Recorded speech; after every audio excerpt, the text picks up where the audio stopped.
नमस्कार, भारत मेरे साथ YouTube चैनल पे आप सभी का स्वागत है। हमारी सही क्या है कि सीरीज और सही क्या है कि सीरीज हमारे ज्योतिष धर्म सनातन धर्म से जुड़ी जितनी भी संस्कृति है उसको हम इसमें दर्शाते हैं। तो मेरे साथ आज स्पेशल गेस्ट है पुनीत भोला जी, जो जेमोलॉजिस्ट है और एस्ट्रोलॉजी में भी इनका बहुत अच्छा योगदान रहा है और वैसे भी सर बहुत सामाजिक कार्य करते रहते हैं। तो हम लोग हमेशा ऐसे ही लोग चुनते हैं जो समाज को कुछ दे रहे हैं। तो आप भी बहुत अच्छा कार्य कर रहे हैं। एक बहुत ही ये टॉपिक में मैंने आज जानबूझ के सेलेक्ट किया क्योंकि जेम्स और ज्योतिष के बारे में तो हर जगह बात होती है, राशिफल के बारे में हर जगह बात होती है। पहले मैं आपको बताऊँ सही क्या है, हमने इसलिए चूज़ किया था क्योंकि हम भी नहीं जानते कि हमारी भारत की असल संस्कृति क्या है, असल सनातन क्या है और कैसे मतलब जो है भारत का इतिहास से सनातन की तरफ कैसे इतिहास आता है। और ये इसके द्वारा हम कई लोगों से बातचीत करते हैं और उसमें फैक्ट्स निकल के आते हैं हमारे सामने, अपने हिसाब से सब अपने ओपिनियन देते हैं। तो लोगों को सबसे अच्छी सीरीज यही लगती है, तो उसी में ही आपको भी शामिल करने का प्रयास यही था सर कि जेम्स के बारे में थोड़ी सी चर्चा की जाए। सबसे पहले आपसे पूछना चाहूँगी कि जेमोलॉजिस्ट आप अपने आप को कहते हैं, तो इसके पीछे का विज्ञान क्या है, साइंस क्या है? नहीं, आपका बहुत बहुत धन्यवाद, बहुत बहुत आभार। आज गणतंत्र दिवस की हार्दिक शुभकामनाएं आप सभी को। और सुरभि जी ने आज हमें आमंत्रित किया है, बहुत दिल से आभार है इनका। और मैं जेमोलॉजिस्ट अपने आप को कहता नहीं हूँ, मैं जेमोलॉजिस्ट हूँ क्योंकि 2004 में मैंने जेमोलॉजी का कोर्स किया था, जिसमें कि रत्नों के अंदर और ज्योतिष के अंदर क्या एक दूसरे के साथ समानता है। अच्छा। क्योंकि हम जौहरी हैं, पिछले 40 साल से करोड़बाग में हम ज्वेलर्स का काम करते आ रहे हैं और पिछले 25 वर्षों से मैं ज्योतिष के क्षेत्र में, ज्योतिष समाज में ज्योतिषियों की सेवा करता आ रहा हूँ रत्नों के माध्यम से और अपने अंगूठियाँ, पेंडेंट, लाल किताब वस्तु इसमें। क्योंकि हमारा संबंध ज्योतिषियों के साथ एक ऐसा है जैसे डॉक्टर का और केमिस्ट का। दवाई जेम्स होती है, ठीक है। और डॉक्टर अगर प्रिस्क्रिप्शन लिखता है तो केमिस्ट को वैसी दवा उसकी प्रिस्क्राइब करके देनी होती है उसको। अगर केमिस्ट के पास दवा असली नहीं मिलेगी, अगर उसके पास सही दवा नहीं होगी तो वो उपचार जो उसको मिलना चाहिए जातक को, वो उसको पहुंचेगा नहीं। तो मेरा ये मानना है कि हम अपनी तरफ से 101% पूरा रत्नों के माध्यम से सर्टिफाइड तरीके से विश्वास लेके चलते हैं कि सामने वाले को असली चीज मिले। और जो कि आज के समय में नकली रत्न हीटेड आ रहे हैं, कलर किए हुए आ रहे हैं। और सबसे बड़ी मंडी तो जयपुर में है, आपको पता है, आप भी वहीं से हैं। जयपुर में भी जोहरी बाजार, ठीक है। आज के समय में असली रत्न मिलना बहुत कठिन है। अच्छा। और मैं एक चीज आपको कहना चाहूंगा अपने दर्शकों को भी आपके माध्यम से कि असली रत्न कभी भी सस्ता नहीं मिल सकता। और जो सस्ता रत्न को महंगा करके बेचे, वो भी जोहरी, वो भी जवाहरात बेचने वाला दुकानदार जो है, वो कभी भी आपको असली चीज नहीं दे सकता। असल में रत्न की कीमत जो होती है वो उसकी अपनी क्वालिटी बताती है कि नो हीटेड नो ट्रीटेड। उसके ऊपर क्या होता है कि आजकल कलर करके असली को नकली, जैसे आज के समय में लैब ग्रोन डायमंड चल गया है। लैब ग्रोन हमारा असली डायमंड का काम है। और जिसके लैब ग्रोन आने से क्या हुआ है कि असली की जो है ना, थोड़ा सा उसको फर्क तो पड़ता है, मगर लोग कुछ समय बाद समझ जाएंगे कि असली क्या है और नकली क्या है। नहीं समझे आप? थोड़ी देर के लिए हर कोई चमकता है, मगर जो असली होता है वो लंबे समय के लिए सालों साल तक चमकता है। अब कितने तरीके के रत्न होते हैं? देखिए, बेसिकली रत्न होते हैं 84 रत्न। 84 प्रकार के रत्न होते हैं जिसे कहते हैं रत्न। और नवरत्न होते हैं 9, जिसमें प्रमुख हैं पन्ना, हीरा, मोती, पुखराज, माणिक, मूंगा, लहसुनिया, नीलम, गोमेद। ये हो गए नवरत्न। अच्छा। 84 हो गए रत्न, जिसके अंदर आप देखेंगे उसके अंदर आपको मिलेंगे पेरिडॉट है, एक्वामरीन है, जो उसके उपरतन है, सब्स्टिट्यूट में आते हैं। अच्छा। उनको पहने जाते हैं। जैसे आप देखेंगे मैंने ये पन्ना पहना हुआ है, ओरिजिनल पन्ना है। इसका एक जो बाहर के विदेशों में लोग पन्ना नहीं पहनते, उसकी जगह एक्वामरीन पहना जाता है। ये देखिए, अच्छा। वैसा स्टोन आता है पेरिडो, जिसे पेरिडॉट बोलते हैं। वैसे पेरिडॉट का ब्रश भी बनता है। अच्छा। नीलम की जगह एक्वामरीन भी पहन सकते हैं, पन्ने की जगह पेरिडॉट भी पहन सकते हैं। तो हर रत्न का कुछ ना कुछ एक अल्टरनेट बना हुआ है, मगर जो असली रत्नों में आते हैं वो 9 रत्न हैं, जिसमें वही पहनने भी चाहिए। जैसे आपने भी पन्ना पहना हुआ है, बहुत खूबसूरत पहना हुआ है आपने, बहुत अच्छा पन्ना है। और वही रत्न है जो मैंने आपको बताया है, पन्ना, हीरा मोती, पुखराज, माणिक, मूंगा, लहसुनिया, नीलम और गुमी। अब इन 9 रत्नों को राशिफल के अनुसार कैसे मतलब आप जज करते हैं कि जैसे ज्योतिष आपके पास आते होंगे? आपकी क्या राशि है? मेरी तो मीन है। मीन राशि है। तो मीन राशि के लिए आपको कौन सा रत्न पहनना चाहिए? किसी ने आपको प्रिस्क्राइब किया है? मेरे को बनना ही भूला गया, मैं बनना ही पहना है ना। वैसे आपको रत्न पहनना चाहिए पुखराज। अच्छा। किसी ने आपको बताया? नहीं। आपकी पहली उंगली में यहाँ पे पुखराज धारण करना चाहिए गुरु का, क्योंकि आपके अंदर एक गुरुत्वाकर्षण है, जिसके अंदर कि आप अध्यात्म से ज्यादा जुड़ी हुई हैं। ठीक है ना। क्योंकि मैं भी एस्ट्रोलॉजी में रह के कहते हैं कि डॉक्टरों के साथ रह के जो केमिस्ट होता है, आधा डॉक्टर बन चुका होता है, आधे से ज्यादा बन चुका होता है। मैं तो अपने आप को आधा भी नहीं समझता। और रही बात कि केमिस्ट के पास जाके आप चाहते हो यार मेरे पेट में दर्द है, मेरे सीने में दर्द है, मेरे सर में दर्द है, तो बंदा कहता है दे देता हूँ दवाई इसको, क्या डॉक्टर के पास जाके 1000-2000 रुपए की फीस देगा। तो यही बात होती है हमारे पास भी। लोग हमारे से आके पूछते हैं कि पुनीत जी हमारी ये दशा चल रही है, तो राहु की दशा चल रही है तो गुमे धारण कर लें, बृहस्पति की दशा चल रही है तो पुखराज धारण कर लें, शनि की दशा चल रही है तो नीलम धारण कर लें, मगर अपने ऊपर प्रयोग ना करें। आज के समय में लोग अपने पे करते हैं प्रयोग, क्योंकि आजकल मैं किसी को नहीं कहना चाहूंगा नाम लेके, मगर पॉडकास्ट के नाम पे फ्रॉडकास्ट ज्यादा हो रहे हैं। बिल्कुल सही बात है। पॉडकास्ट के नाम पे फ्रॉडकास्ट ज्यादा हो रहे हैं। कोई कहता है कि अगर आप घर में कुत्ता पाल लेते हैं तो उसके सूंघने से आप अमीर हो जाएंगे।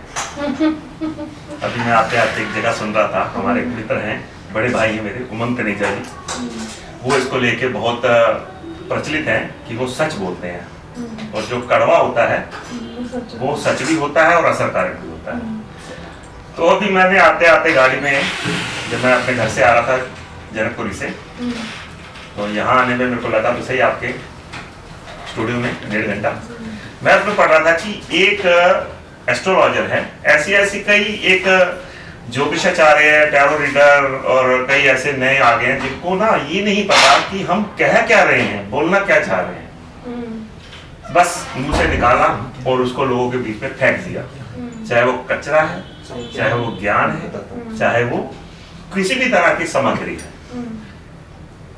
मैं सुन के हैरान हो गया, मेरे को बताते हुए भी शर्म आ रही है कि ये कैसे लोग हैं जो कि कहते हैं कि अगर मियाँ बीवी में आपसी संबंध नहीं अच्छे, मियाँ बीवी में अगर आपसी संबंध नहीं अच्छे, तो उसका एक उपाय बताया उस महिला एक एस्ट्रोलॉजर ने कि अपना गारमेंट्स, अंडरगारमेंट्स और अपने पति का अंडरगारमेंट्स दोनों को गांठ लगा के नॉर्थ वेस्ट में रख दीजिए, और पति पत्नी आपसे दोनों का मिलाप रहेगा। तो हमारे मित्र हैं उमंग तनेजा जी, बहुत अच्छे एस्ट्रोलॉजर हैं, वो कहते हैं कि एक बात बताओ, वो जोशी किस काम का जो आदमी इस तरीके के उपाय बताए। मयान तो आपने रख ली, तलवार तो फिर भी उसी के पास है, आदमी कहां तक आपके साथ रहेगा। ये उपाय इस तरीके के घटिया शोषापंथी करके आप क्या साबित करना चाहते हैं। इसलिए ज्योतिष बना हुआ है रत्नों के माध्यम से उपाय करने के लिए, और ज्योतिषी अच्छा ज्योतिषी जो होगा वो आपको रत्नों के माध्यम से अच्छा उपाय भी देगा और अच्छा उसका रिजल्ट भी आएगा। ये मेरा मानना है। जितना मैं जानती हूँ पितरों की दिशा होती है, हाँ, तो वहाँ पे ये चीजें तो वैसे भी नहीं रखनी चाहिए। शुक्र है उसने नॉर्थ ईस्ट नहीं बोला जहाँ मंदिर बनाते। इस समय मैं बैठा हूँ नॉर्थ ईस्ट में, मानते हो? सही बोले आप, बिल्कुल सही बोल रहे हैं, एकदम पॉइंट पे है। अच्छा, मैं आपसे ये पूछना चाहूंगी, जैसे मैंने मैं पहना है तो मेरी रत्नों के प्रति आस्था है जी। कई लोग पहन लेते हैं लेकिन उनको ये लगता है कि ये तो पत्थर है, पता नहीं कुछ इफेक्ट कर रहा है कि नहीं कर रहा है, और जोश में आके वो रत्न उतार देते हैं, उसके साइड इफेक्ट्स क्या होंगे? जोश में आके कि वहम में आके? वहम या जोश दोनों कह सकते हैं।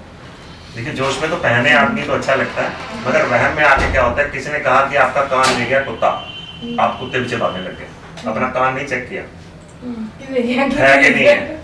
किसी जोशी ने दूसरे ने कह दिया, अरे ये क्या पहन लिया, ये क्या कर लिया, अच्छा जी तो जी और भी पार कर देता हूँ।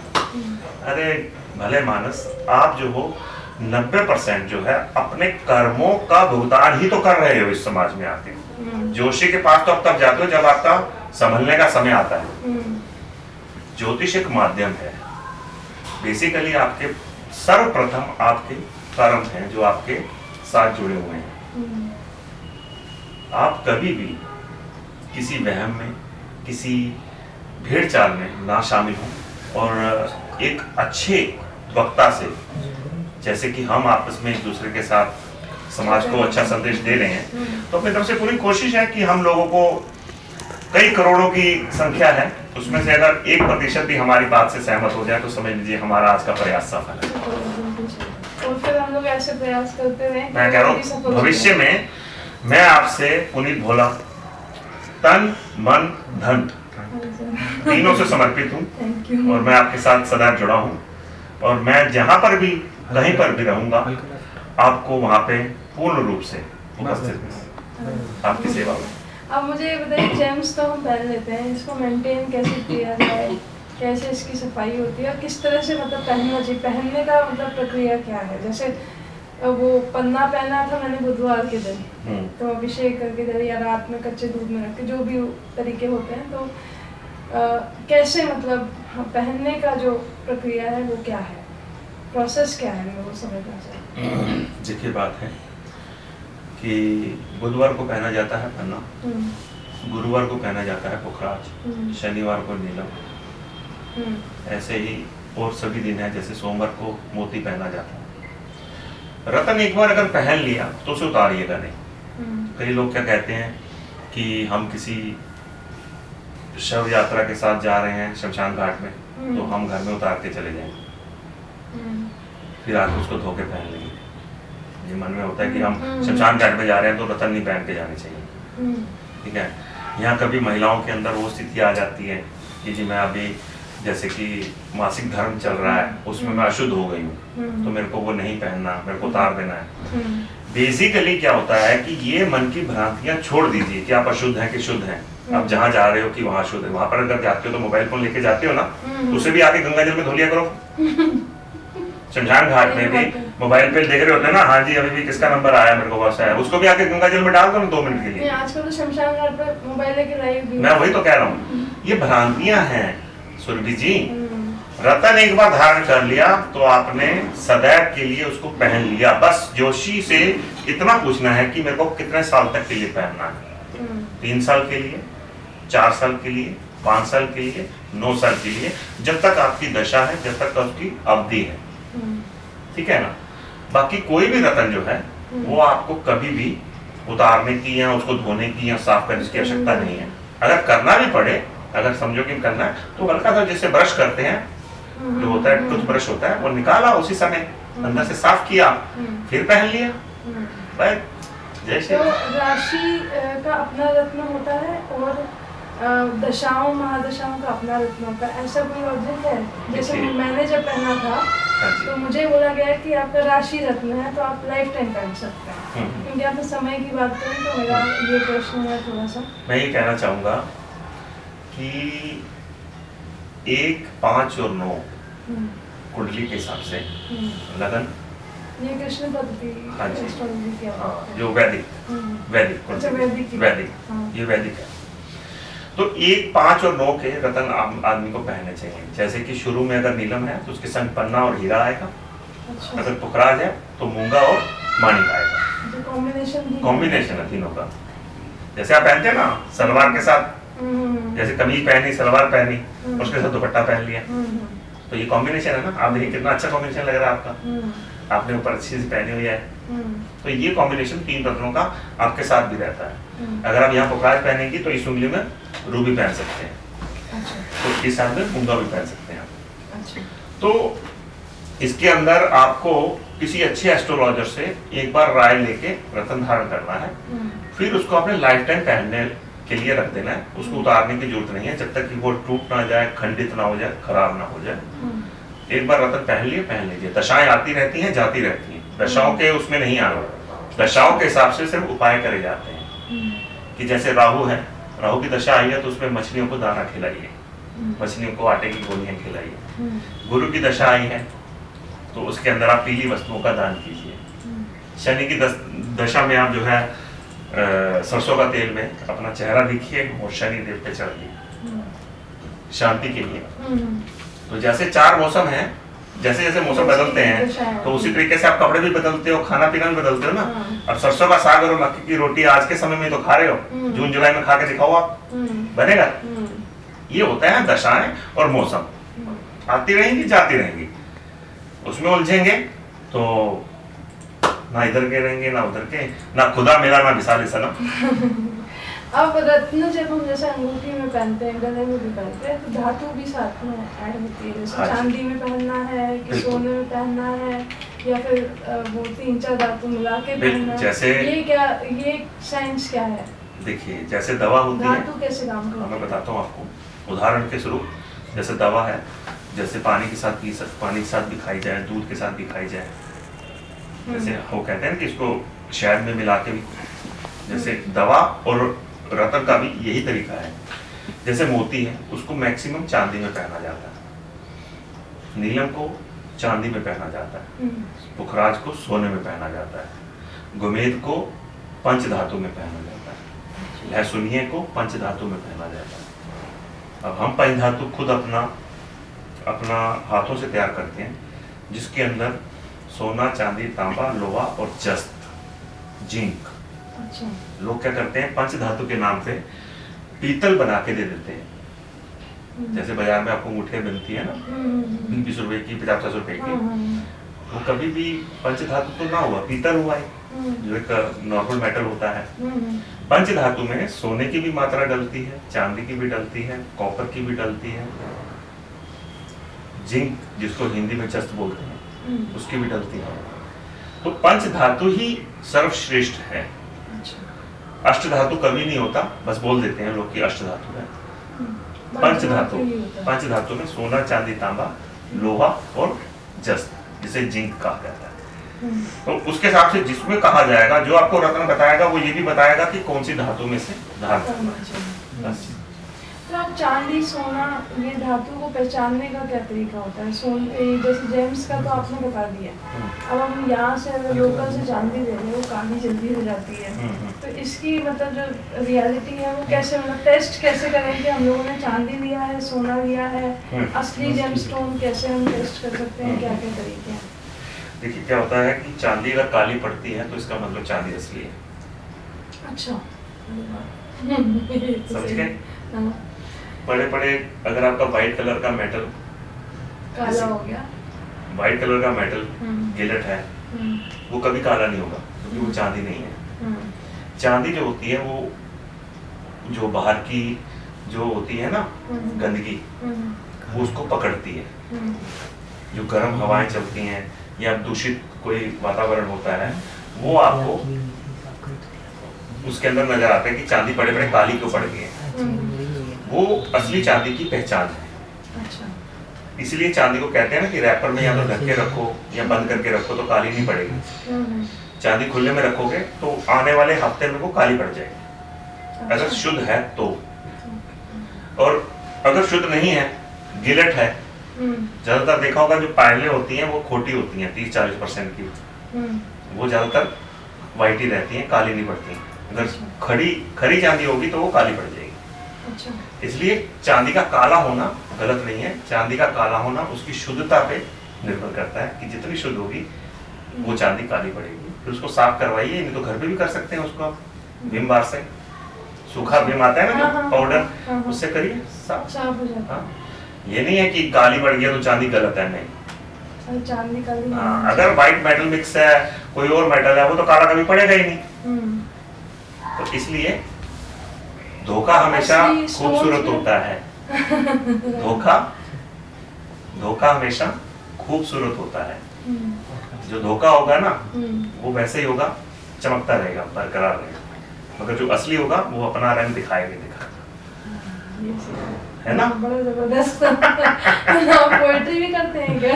अरे बस पूछिए मत आप, समय के साथ साथ यही एक तो ऐसे स्टोन्स को कैसे पहचाने? जैसे मैंने अगर पन्ना पहना है तो मैं कैसे पहचान सकती हूँ कि ओरिजिनल है? आप निकालिए। निकलना भी चाहिए, हम तो निकालते ही नहीं है ना। ये तो हम आपका पहले ही बात चुके हैं। निकाल के आप इसको साफ कर सकते हैं। मैंने कहा ना, जैसे 2-3 दिन में पेस्ट वाला जो ब्रश होता है, जब आप पेस्ट कर रहे हैं उसी से हल्का सा मारा और धो के पहन लिया। और देखिए ये रत्न जो है ऐसे उठाएंगे, पता चलेगा। जिस रत्न में रेशे हैं, जिस रत्न में रेशे हैं, जिस रत्न के अंदर कुछ आपको डॉट्स नजर आ रहे हैं, वो असली हैं, असली पत्थर है, तभी है। अगर वो पारदर्शी है, अगर बिल्कुल नीट एंड क्लीन है, वो असली नहीं हो सकता कभी भी।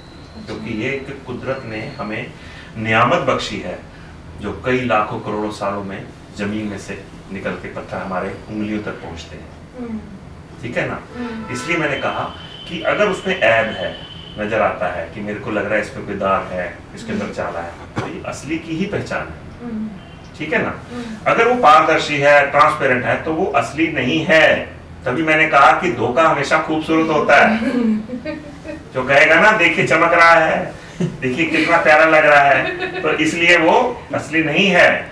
असली के अंदर आपको कुछ ना कुछ उसके गुण अवगुण नजर आएंगे। ये तो असली होगा। ये तो असली है। अच्छा। बिल्कुल। अगर नहीं असली होता तो मैं अभी आपको इसका उदाहरण भी देता और आपको बताता भी। अच्छा, अगर जैसे ये रत्ती होता है इसमें, जैसे ये कितने रत्ती का होगा? देखिए, बहुत अच्छी बात पूछी आपने, क्योंकि आम लोगों को आम लोगों को पता ही नहीं होता कि मैं कितने रत्ती का रत्न पहनूं। सीधी सरल भाषा में कि 10 किलो के पीछे एक रत्ती होती है। अच्छा। जितना आदमी का वजन होता है, यानी कि 60 किलो वजन है उसका, तो उसको 6 रत्ती कम से कम पहनना चाहिए। जिसका वजन 90 किलो है तो कम से कम उसको 9 रत्ती रत्न जरूर धारण करना चाहिए, नहीं तो पहनना ना पहनना उसका व्यर्थ है। और 1 ग्राम में 5.5 रत्ती एक्चुअल होती है। अच्छा। अगर मिलीग्राम में देखा जाए तो 1 ग्राम का रत्न है, तो जो ओरिजिनल रत्ती है वो 5.5 रत्ती आती है। 5.25 से 5.5 रत्ती बैठता है। उसके हिसाब से आप जो है 1.5 ग्राम का भी रत्न पहन सकते हैं, वो 8 रत्ती के करीब आएगा, 8.25 रत्ती का। अच्छा। तो इतना आदमी को पहनना चाहिए। 1 ग्राम से लेकर 1.5 ग्राम के बीच में कम से कम रत्न की वो होनी चाहिए क्वांटिटी, वजन। नहीं तो वो पहनना ना पहनना एक बराबर। अच्छा। अब जैसे आज की थोड़ी सी समस्याओं से भी रहते हैं, जैसे आजकल डिप्रेशन है, एंजाइटी है, घर में एक फिट आदमी है, अचानक से उसकी डेथ हो जाती है, उसके कारण घर वालों में बहुत सारी चीज़ें, डिप्रेशन, एंजाइटी मेन है जो आजकल की बीमारियों में सबसे बड़ी बीमारी मुझे लगता है यही है। और फिर उसको हमने बोल बोल की बीमारी और बना दिया है कि डिप्रेशन, एंजाइटी अगर किसी को है तो वो पेशेंट है। अब उनके लिए मतलब हम उनको रत्नों से कैसे ट्रीट करें? जैसे किसी के हार्ट की प्रॉब्लम ज़्यादा होती है, किसी के घुटनों की प्रॉब्लम ज़्यादा होती है, तो किसके लिए क्या रत्न अच्छा होता है? बेसिक जो है, जैसे हार्ट का कहा, कैंसर का कहा, ऐसी बीमारियां जो लॉन्ग रन डिजीज होती है, उसके लिए क्या अच्छा, सबसे रत्न अच्छा कौन सा होता है? देखिए, रत्न सिर्फ आपको पॉजिटिव एनर्जी दे सकते हैं। मैं आपको गलत राय दूं कि मैं आपके चैनल पे बैठा हूं तो मैं कुछ भी बोल दूं। अभी मैंने जो विषय आपको थोड़ी देर पहले बताया था कि लोग बोल देते हैं और सामने वाले उसका इस्तेमाल करने लग जाते हैं। रत्न आपको हमेशा पॉजिटिव एनर्जी देता है सिर्फ। कोई कैंसर का इलाज उससे ठीक नहीं होता, कोई हार्ट का इलाज सही नहीं होता, कोई एंजाइटी दूर नहीं होती। सिर्फ और सिर्फ ये आपको एक मानसिक तौर पे सपोर्ट करते हैं। जैसे आप अंधेरे में जा रहे हैं तो आपके हाथ में एक लाठी है या आपके हाथ में कोई हथियार है, तो आपको ये तसल्ली होती है कि कोई आएगा तो मैं सामना कर लूंगा। लाइक की सुरक्षा कवच है। इसके ऊपर 100% आप निर्भर मत होइए कि आपको ये तो बहुत ही अच्छा होगा, आपको वो प्रोटेक्ट क्योंकि करेंगे। आजकल ज्योतिष भी है ना, मतलब ये पहन लो तो इससे एंजाइटी दूर हो जाएगी, ये ज्योतिष में ये कमियां जो आगे कमर्शियलाइजेशन। मैंने कहा ना सुरभि जी, आपसे मेरी बात हुई थी, आपने मेरे को 6 बार कॉल किया। मैंने कहा देखिए मैं पॉडकास्ट है अगर तो मैं नहीं आऊँगा, क्योंकि 90% पॉडकास्ट के लिए मेरे को कॉल आती हैं जिनके मिलियन व्यूवर्स हैं, मगर वो पॉडकास्ट नहीं है, फ्रॉडकास्ट है। और फ्रॉडकास्ट मेरे को बिल्कुल नहीं पसंद कि मैं अपना प्रचार अपने स्वार्थ के लिए प्रचार करता हुआ पाऊं चैनलों में, और लोग उसका जो है गलत उपचार करें और उल्टा उनको उसका नेगेटिव रिजल्ट्स आए। इसलिए मैं नहीं कहूंगा कि रतन से ऐसी बड़ी बड़ी मेजर बीमारियां ठीक हो सकती हैं, सिर्फ आपको नेगेटिव एनर्जी को दूर करने के लिए वो सहायक है कि आपको वो पॉजिटिव रिजल्ट दे सके, बस। बाकी आपको एक अच्छे डॉक्टर से कोई ऐसी मेजर प्रॉब्लम है तो उससे आपको डिस्कशन करना चाहिए। एक अच्छा जोहरी क्या है, आखिरी सवाल होगा आपसे। अच्छा जोहरी पहले के समय में होते थे, तो आजकल तो थोड़ा ये है ना, मतलब अच्छा जोहरी समझ में आता है कि अच्छा है कौन। देखिए, अच्छा जोहरी की परिभाषा है जैसे एक अच्छी माँ, एक अच्छा पिता, एक अच्छा भाई, एक अच्छा पति, एक अच्छी पत्नी, जो अपने काम में निपुण है, जो अपने काम के प्रति, कार्य के प्रति वफादार है, जो अपने लिए एक निष्ठा लेके चलता है कि मैंने कभी किसी के साथ गलत नहीं करना, वो एक अच्छा जोहरी भी है, अच्छा पिता भी है, अच्छी माँ। सिर्फ और सिर्फ अनुभव के माध्यम से आपको ये ज्ञान प्राप्त होता है। ये 2 साल या 1 साल में आप पढ़ के नहीं ले सकते। सिर्फ आप पढ़ाई तो कर सकते हो, मगर पिछले 30 वर्षों से मेरे को इस काम में, हमारे पिताजी 50 साल पहले करोड़ बाग में आ चुके, अभी भी वो हमारे साथ हैं, और हम उनकी लगाई हुई एक नींव को बढ़ाते हुए यहाँ तक पहुंचे हैं।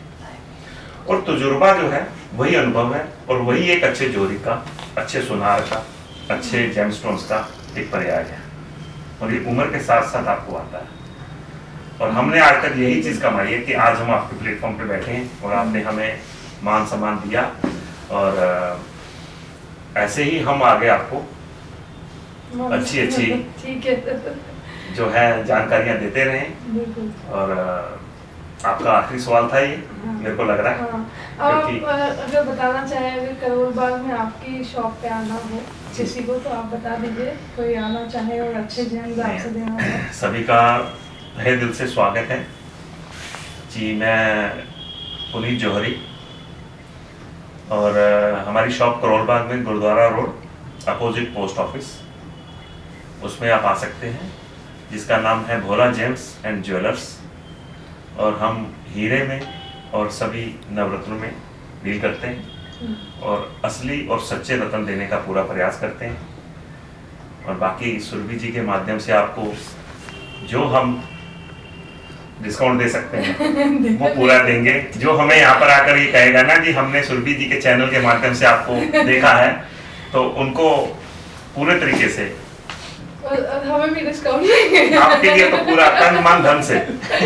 ठीक है, बहुत अच्छा लगा। ठीक है सर, ये जरूरी है ये बातें करना, और यही हमारे चैनल का पर्पस भी है, हमारा विजन। मेरा शुरू से, मैं आपको बता दूं अपने बारे में, मैं आज तक मैंने 6 से 7 साल वहाँ सर्विस दी है अपनी, और फिर उसके बाद जी, उससे पहले ऑल इंडिया रेडियो, दूरदर्शन, तो पूरे मीडिया हाउस को मैं परख के आ चुकी हूँ, सब जगह का पानी पिया हुआ है। उसके बाद मुझे यही समझ में आया कि हम कुछ मिस कर रहे हैं, और यहाँ बैठ के हम अगर सिर्फ नेताओं को प्रमोट करते रहे तो हम जो है अपने कल्चर को, अपनी संस्कृति को कहीं ना कहीं भूल रहे हैं। तो उस विजन से मैंने इतना बड़ा ब्रांड छोड़ दिया, लेकिन उससे मुझे हालांकि अभी भी नहीं छोड़ा है, मैं उनकी एकेडमी में पढ़ाने भी जाती हूँ। इसी विजन से मैंने छोड़ा था कि मैं कुछ अपना करूँगी, और अपने दम पे करूँगी, और अपने देश के लिए करूँगी। और बिल्कुल मतलब जो हमारा जो देश प्रेम है, मेरे पिताजी, दादाजी, सभी लोग, हम लोग ऐसे ही थे।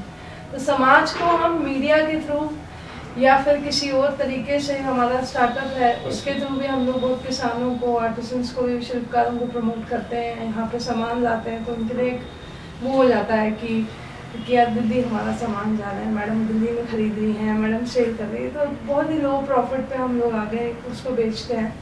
प्रयास यही है कि कंट्री में हम लोग जैसे भी कंट्रीब्यूट करना चाहे वो हम करते रहें, और आप सभी का सहयोग एक फैमिली बनेगी तो हम आगे भी ऐसे ही करते रहेंगे, और आपके कार्यों में भी हमारा पूरा सहयोग रहेगा।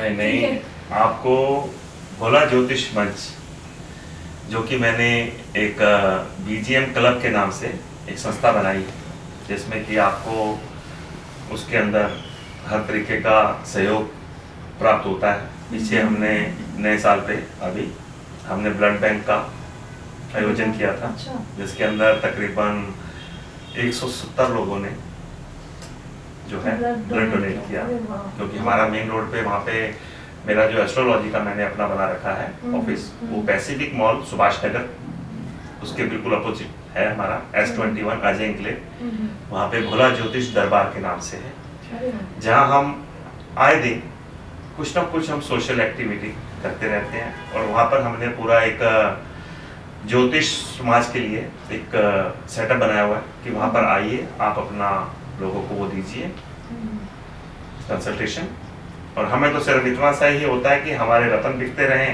और उनकी कंसल्टेंसी चलती रहे, और हमें उनसे कुछ नहीं, हम तो चाहते हैं कि 1 और 1 11 बन के चले। 1 और 1 2 होते हैं, हम 1 और 1 11 की नीति में विश्वास रखते हैं। बहुत सारे लोग हैं जो मुझे भी फोन करते हैं ब्लड डोनेशन के लिए, तो मैं आपका नंबर उनको दे सकती हूँ। श्योर। तो यहाँ सोसाइटी में हमारी बहुत सारे लोग मुझसे पूछ रहे थे कि अगर ब्लड डोनेट करना हो जनरली तो कहाँ कर सकते हैं। बिल्कुल, तो आपको कांटेक्ट दे देंगे, अगर आप कुछ कैंप लगा रहे हो तो मुझे बता दीजिएगा। ऐसे कई लोग हैं मेरे संपर्क में। BGM क्लब की तरफ से हमारे मैट्रिमोनियल भी है। अरे वाह। 2 अक्टूबर को हमारा मैट्रिमोनियल का प्रोग्राम होता है। अच्छा। हम उसमें भी लोगों का पूरा सहयोग करते हैं। तो हम कैमरा से आपका सहयोग करेंगे। बिल्कुल, हमारे पिताजी हैं श्री बलराज भोला जी, वो पिछले 20 वर्षों से मैट्रिमोनियल की सेवाएं प्रदान कर रहे हैं, क्योंकि हम सोनार बिरादरी से आते हैं, पंजाबी रिश्ते, क्षत्रिय, मेड़, राजपूत, और उसमें चाहे कोई भी आए उसका स्वागत है। और इसके अंदर हमारा BGM मैट्रिमोनियल भी है, तो उसमें भी हम पूरा लोगों का सहयोग प्राप्त करते हैं, चाहे लड़की वाले हैं चाहे लड़के वाले हैं, किसी का भी आए, पूरा तरीके से आमंत्रित करके उनका पूरा जो है मनोरथ हल किया जाता है कि आप रिश्ते देखिए। बहुत ज्यादा हमारे पास बायोडाटा है। अच्छा, ठीक है। तो इसी के साथ सही क्या है का इस एपिसोड को हम अंत करते हैं। जेमस्टोन्स अगर आपको लेने हो तो सर से जरूर मिल सकते हैं, हमसे आप संपर्क कर सकते हैं। इसी वीडियो के नीचे कमेंट करिएगा और चैनल को जरूर सब्सक्राइब करिएगा। धन्यवाद। जय हो, बहुत बहुत धन्यवाद।